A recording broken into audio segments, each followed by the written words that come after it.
Wanita kaya baru saja selesai membayar gaji para pekerja migran. Detik berikutnya dia akan mengirim mereka ke penjara untuk minum teh. Gaji kalian tidak ada masalah, kan? Tidak masalah, tidak masalah, tidak masalah. Kemudian wanita kaya itu berdiri dan mengatakan bahwa dia sudah memanggil petugas penegak hukum. Sekarang saatnya menghitung berapa banyak kompensasi yang harus mereka bayar karena telah merusak perusahaannya.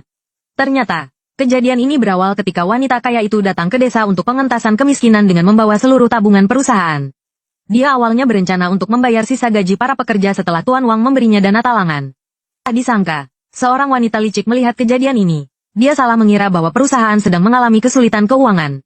Gajinya sendiri juga akan terpengaruh. Jadi dia menghasut para pekerja migran untuk menuntut gaji mereka.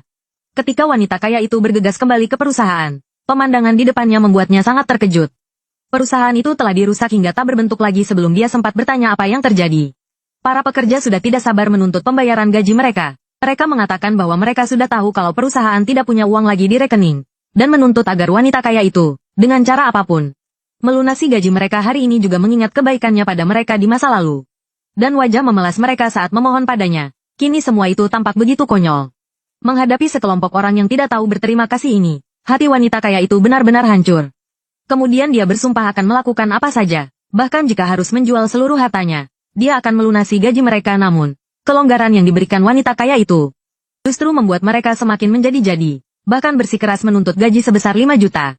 5 juta, total gaji kalian semua hanya 4,5 juta. Dari mana kalian punya muka untuk meminta uang sebanyak itu? Tak disangka, para pekerja itu justru berkata dengan percaya diri, bahwa itu semua adalah bunga yang harus dibayar wanita kaya itu kepada mereka melihat semua orang begitu tidak masuk akal.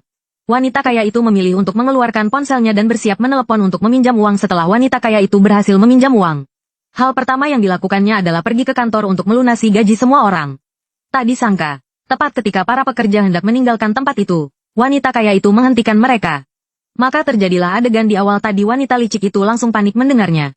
Dia buru-buru meminta wanita kaya itu untuk berbelas kasihan tapi wanita kaya itu sama sekali tidak mau memanjakannya.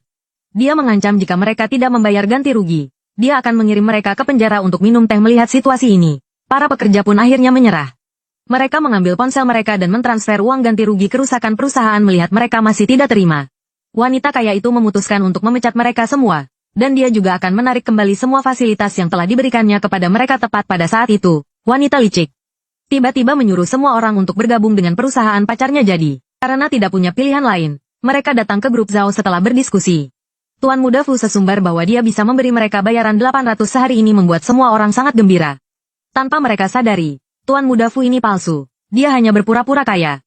Tuan Muda Gu melihat bahwa kebohongannya akan segera terbongkar. Jadi dia buru-buru mencari alasan untuk pergi dari sana. Tak disangka, saat itu, wanita kaya dan pimpinan grup Zhao baru saja selesai bernegosiasi bisnis. Para pekerja pun berlarian menghampiri.